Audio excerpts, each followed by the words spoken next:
ଧୂମାବତୀ ମାତା କିଏ?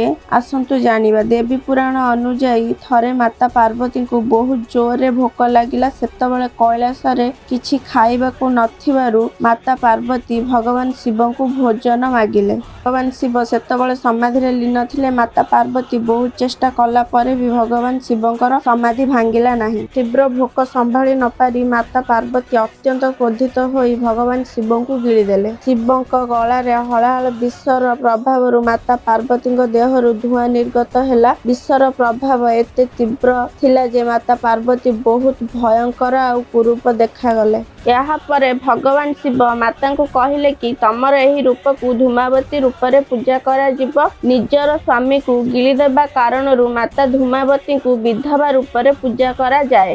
ମାଙ୍କର ଏହି ସ୍ୱରୂପ ବୃଦ୍ଧ ବିଧବା ମହିଳା ଧଳା ଶାଢ଼ୀ ଖୋଲା କେଶରେ ପୂଜା ପାଆନ୍ତି।